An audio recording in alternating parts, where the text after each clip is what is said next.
안녕하십니까? 장애인 생활신문 미디어 생활 2026년 4월 첫째 주 주간 뉴스입니다.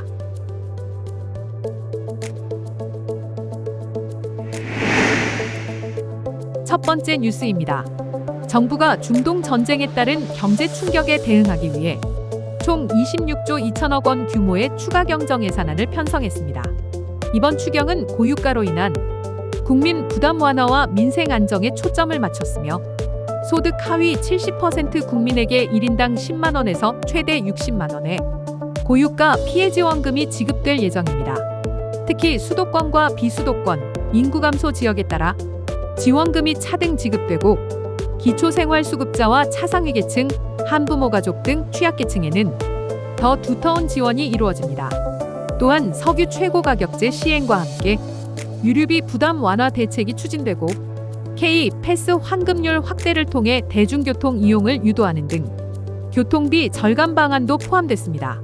이와 함께 긴급 돌봄과 일상 돌봄 서비스 확대, 취약계층 의료비 지원 강화, 먹거리 지원 사업 확대 등도 포함돼 장애인과 취약계층의 생활 안정에도 긍정적인 영향이 기대됩니다.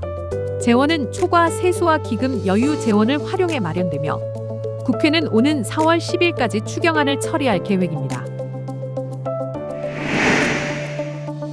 두 번째 뉴스입니다.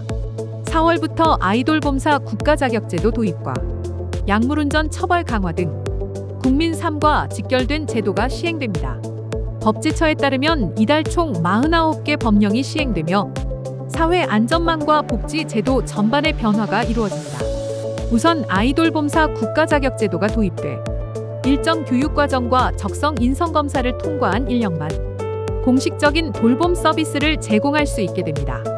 또 범죄 경력 조회 등 검증 절차가 강화돼 돌봄 서비스의 신뢰성과 안전성이 높아질 전망입니다. 교통 분야에서는 약물운전 처벌이 강화돼 최대 5년 이하 징역 또는 2천만 원 이하 벌금이 부과되며 측정 불응 시에도 동일한 처벌이 적용됩니다. 의료 분야에서는 희귀난치 질환 치료용 의약품 관세가 면제돼 환자의 경제적 부담이 완화되고 치유관광산업 육성을 위한 법 시행으로 온천, 자연경관, 음식 등 다양한 자원을 활용한 치유관광을 고부가가치 산업으로 육성, 새로운 산업 기반도 마련됩니다. 세 번째 뉴스입니다. 인천시가 영유아 양육 가정을 위한 천사지원금 제도를 개선합니다. 신청 기간이 기존 60일에서 120일로 확대되고 앞으로는 최초 1회 신청만으로 매년 자동 지급되는 방식이 도입됩니다. 이 사업은 1세부터 7세까지 아동에게 연간 120만 원씩 총 840만 원을 지원하는 제도로 양육 부담 완화에 중요한 역할을 하고 있습니다. 특히 반복 신청 절차가 사라지면서 행정 부담이 줄어들고 신청 기한을 놓쳐 지원을 받지 못하는 사례도 감소할 것으로 기대됩니다. 지원금은 인천이음 포인트로 지급되며 지역 내 가맹점에서 사용 가능해 지역 경제 활성화 효과도 함께 기대됩니다. 마지막 뉴스입니다. 시각장애인 학생과 교원을 위한 점자 교과서 등 대체 자료의 적기 제공을 의무화하는 법안이 국회를 통과했습니다. 이번 개정으로 교육부와 교육청은 접근 가능한 형태의 교과서를 학기 시작 전에 제공해야 하며 교과서 발행사는 디지털 파일을 30일 이내 제출해야 합니다.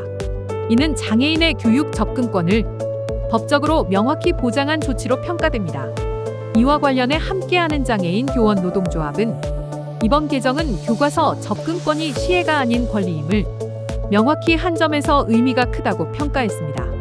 그러면서도 디지털 파일 납본만으로는 실제 교과서가 제때 보급되기 어렵고 점자 변환과 제작 과정에 시간이 걸리는 구조적 문제가 여전히 존재한다고 지적했습니다.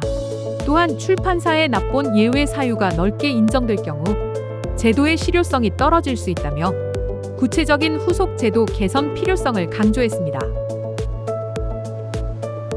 지금까지 장애인 생활신문 미디어 생활 2026년 4월 첫째 주 주간 뉴스였습니다.